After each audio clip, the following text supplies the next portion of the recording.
미친듯한 정신력과 정신 나간 훈련 강도, 그리고 대회장에서 압도적인 몸의 강도로 내추럴 보디빌딩 씬의 혜성처럼 등장한 선수. 2025 RBW 리저널에서 클래식 피지크와 보디빌딩 두 부분 그랑프리를 거머쥐며 쌍검을 손에 쥐고 다가오는 프로 퀄리파이어 대회에서 프로카드 1순위로 떠오른 그는 누구일까요? 지금 그 이야기를 들어보겠습니다.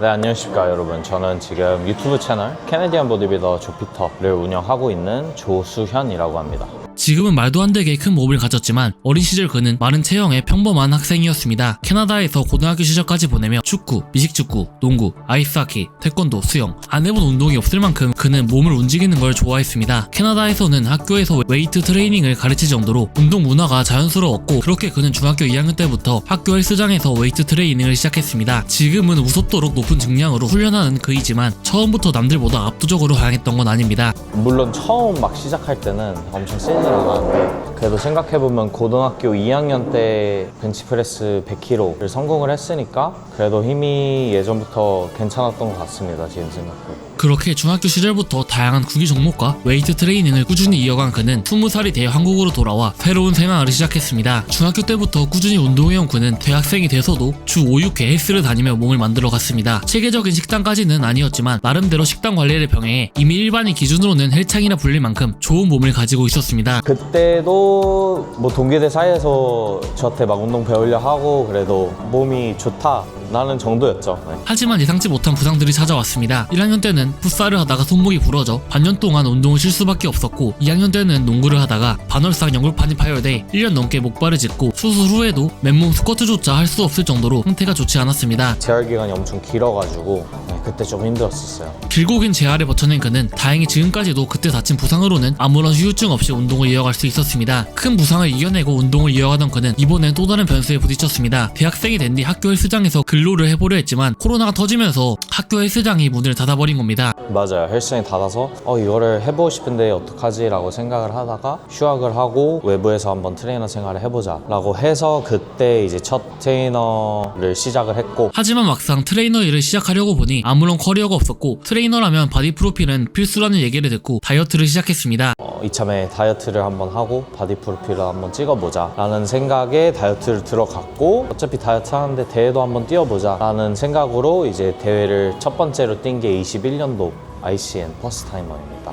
코칭 없이 준비한 첫 대회 준비는 생각보다 훨씬 거칠고 힘들었습니다. 어디까지 체중을 빼야 할지 몰라 하루에 1300에서 1500칼로리만 먹으며 몸을 정말 극한까지 뺐습니다. 결과는 ICN 퍼스트 타이머, 보디빌딩과 클래식 피지크 모두 3위를 기록했지만 너무 힘들게 다이어트를 했던 터라 다시는 대회를 안 나가겠다고 마음먹었습니다. 하지만 대회가 끝난 뒤 조금 먹자 아쉬움이 더 커졌고, 또 먹고 하니까 이게 뭔가 또 욕심이 나더라고요. 그때 당시엔 되게 힘들었는데 과정을 생각해보면은 그래도 제대로 한번 해봤으면 좋겠다. 그냥 그때 아쉬운 게 너무 많아서 포징 연습도 아예 안 하고 나간 거고 이렇게 돼가지고, 그래서 그때 당시에 이제 연락을 했던 게 선우 형, 마선우 형한테 이제 DM을 보내서 포징 레슨 좀 하고 싶다. 그거를 엄청 보냈어요. 그때 선우 형이 그때 당시 되게 바쁠 때여가지고 막 한 4-5번 계속 안 읽어도 계속 보내고 하다가 그 간절함을 보시고 이제 선우 형께서 원래 1대1 포징 레슨을 안 하시는데 그때 이제 한번 와라 해가지고 가서 포징 레슨을 배우고, 선우 형도 좋은 말 많이 해주시고 하니까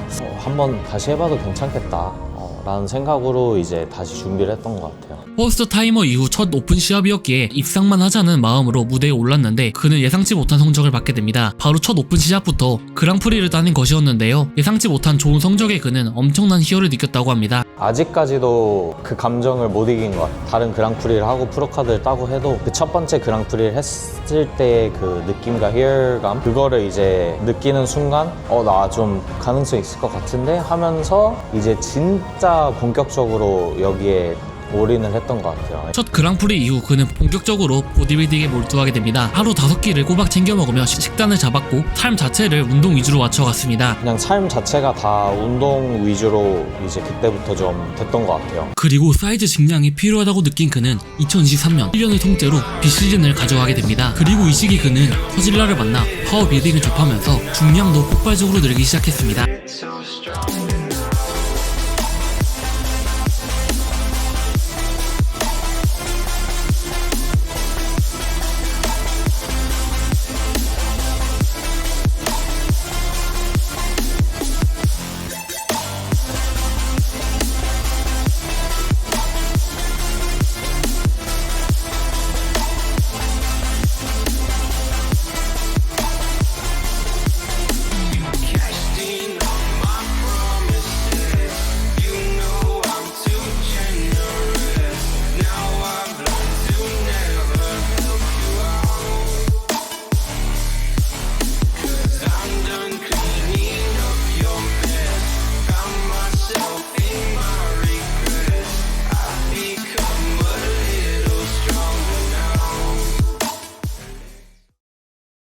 시기 기록은 물론 몸의 두께도 눈에 띄게 커졌습니다. 같은 시기 현재 유튜브 채널에서 고정 파트너로 함께하는 김희진을 만나 함께 운동하기 시작했고 이전까지 약점이었던 등도 보완하는 데 성공합니다. 그는 등 약점 부위를 극복한 가장 큰 핵심으로 데드리프트를 꼽았습니다. 데드리프트라고 생각해요. 무조건. 원래는 23년도 전에는 데드리프트를 안 했었고 데드리프트를 한 지는 거의 한 3, 4년밖에 안 돼가지고 근데 그게 제일 일단 큰 것 같고 이외에도 김희진과 등 좋은 친구들과 함께 운동하며 등 근육에 대한 이해도가 높아졌고 결국 약점 부위를 성공적으로 극복할 수 있었습니다. 그렇게 그는 지난 1년의 비시즌을 통째로 칼을 갈며 WNBF 프로카드를 메인 목표로 잡고 준비했습니다. 이때까지만 해도 그는 지금처럼 IFBB 프로카드를 딸 생각은 없었습니다. WNBF라는 단체가 제가 생각하기에는 내추럴 보디빌딩 단체 중에 통틀어서 제일 위에 있지 않나 라는 생각도 하고 신뢰도 되게 많이 가고 유일하게 이제 거짓말 탐지기도 하는 대회이기도 하고 해서 일단 그 해 목표는 이제 IFBB는 원래는 없었어요. 그래서 무조건 그냥 WNBF 프로가 되고 WNBF 프로로 활동을 하고 싶다라는 마음이 없어가지고 지금 IFBB 프로를 준비하는 것처럼 그때는 이제 WNBF 프로가 완전히 목표였고 그것만 바라보고 달려왔기 때문에 준비한 1년을 무대 위에서 그대로 터뜨렸고 WBNF 그랑프리전에서 터질라와 맞붙었습니다.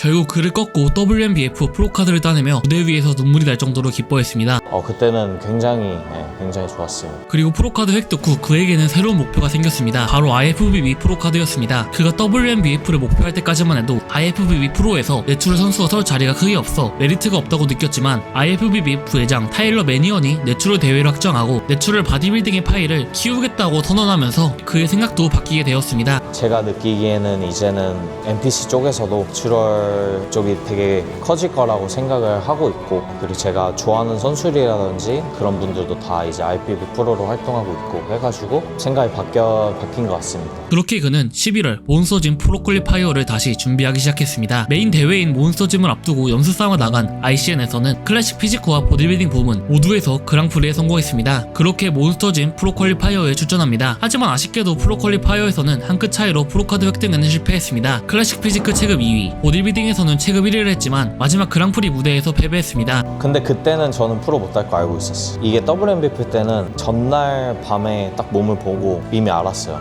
나 프로 떴다. 그러니까 그게 있는데 왜냐면은 제 몸을 알기 때문에 딱 봤을 때 와 이거는 내가 이제 최선을 다하고 할 수 있는 거 다 했다. 100%가 나왔다. 한 상태에서 자신감 있게 이제 무대로 올라가야 되는데 몬짐 때는 솔직히 전날에 몸이 너무 마음에 안 들었고 당일에도 수분 찬 게 느껴졌고 플랫했고 전략이 완전히 실패를 했었죠. 그래서 그때는 프로를 못 할 거를 이미 알고 있었기 때문에 엄청 아쉬지는 않았던 것 같아요. 그러니까 제가 대충 준비하진 않았는데 최선을 다했지만 그때 전략이 잘 안 맞아 떨어진 거기 때문에 2023년을 통째로 비시즌으로 보내며 WNBF 무대에서 최고의 컨디셔닝을 보여줬던 그는 원래는 2025년에도 통으로 비시즌을 가져갈 계획이었습니다. 하지만 몬스터짐 무대에서 스스로 생각하기에 만족스러운 몸이 나오지 않았다고 느꼈습니다. 결국 2025년에도 대회를 다시 뛰어야겠다고 마음을 먹었습니다. 몬짐에서의 실패는 그에게 변화를 요구했습니다. 그때 몬짐 때 몸이 안 나온 게 너무 저만의 방식이랑 그거에 좀 갇혀있지 않았나 라는 생각으로 한번 이번에는 새로운 방식을 한번 해봐야겠다 라고 생각해서 결정한 게 이제 티모티 코치님이랑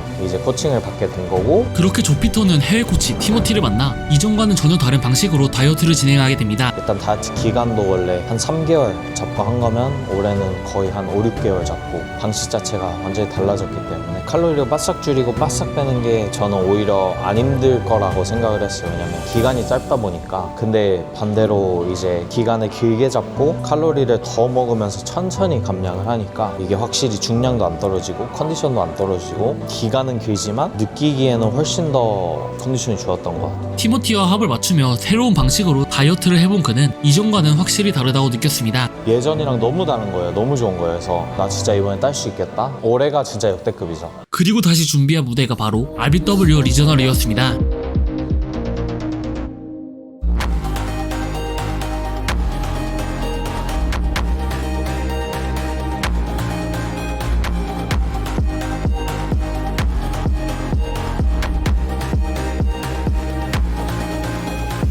그는 RBW 리저널 무대에 올라 스스로의 몸을 증명해냅니다. 보디빌딩과 클래식 피지크 두 부분 모두에서 그랑프리를 따내며 단숨에 내추럴 보디빌딩 씬에서 주목받는 선수가 되었습니다. 처음 티모티 코치님이랑 피크니크도 한 건데 너무 잘 맞아 떨어졌고 컨디션도 너무 좋았고 보여주고 싶은 게 있었어요. 대만 가기 전에 이런 사람이 있다, 이제 이런 사람도 나온다 라는 거를 사람들한테 좀 보여주고 싶었는데 그거를 좀 증명한 것 같아가지고 기분이 너무 좋았습니다. 이제 그의 다음 행성지는 대만 IFBB 프로 퀄리파이어입니다. IFBB 프로 카드를 향한 마지막 관문, 이제 무대 위에서 모든 걸 증명할 차례입니다. 티모티 코치님이 하는 대로만 그대로 똑같이 하면은 RBW보다 더 좋은 몸이 나올 거라고 확신을 하고 있어서 저는 뭐 100%만 보여주고 그렇게만 한다면 좋은 결과가 있을 것 같습니다.